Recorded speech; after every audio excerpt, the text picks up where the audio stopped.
Here's your briefing for Friday, August 28, 2026. PaperCut is warning that attackers are actively exploiting a vulnerability in every version of its PaperCut NG and PaperCut MF print management software.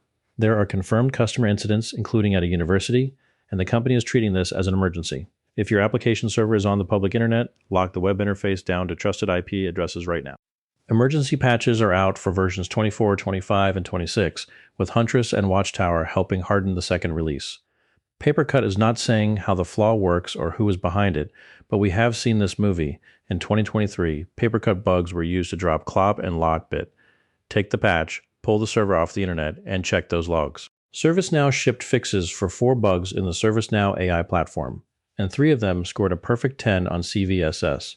Under the right conditions, an unauthenticated attacker can run code or fire SQL.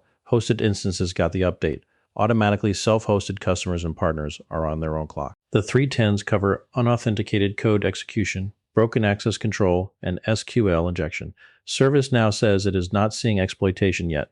That is the kind of sentence that ages badly. If you run this platform yourself, patch before the weekend gets interesting. Vulncheck found 2 factory implants and routers built by Shenzhen Jibotong Electronics, sold worldwide under a pile of white label names. Speaking Stone and Dark Lantern give an unauthenticated attacker a root shell. One talks over a cleartext UDP channel to a hard-coded command server. The other listens on UDP port 9992. A scan last week found 203 Dark Lantern boxes across 22 countries. Firmware with this junk goes back to 2019. Attackers can steal PPOE credentials, hijack DNS, and punch reverse SSH tunnels.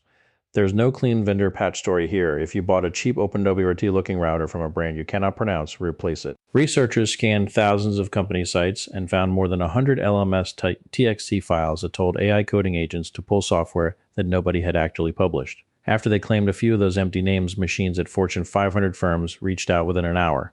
Claude, Codex, and Hermes showed up as the tools that did it. This is not hypothetical. A docs file on the Clerk website pointed agents at an unpublished auth-fix package, and someone else had already published a malicious version under that name. Clerk has since cleaned it up.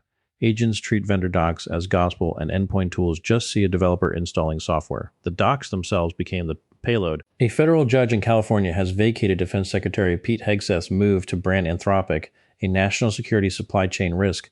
Judge Rita Lynn called the designation illegal and baseless and said the extra punishment on military contractors was arbitrary and capricious. 9 agencies had piled on sanctions. Those are gone too. The fight started over a $200 million Pentagon deal for Claude. Anthropic wanted limits on lethal autonomous weapons and mass surveillance. Hegseth wanted all lawful use, then blacklisted the company when talks collapsed. The Pentagon can still pick another vendor. It just cannot use a supply chain risk stamp as a punishment.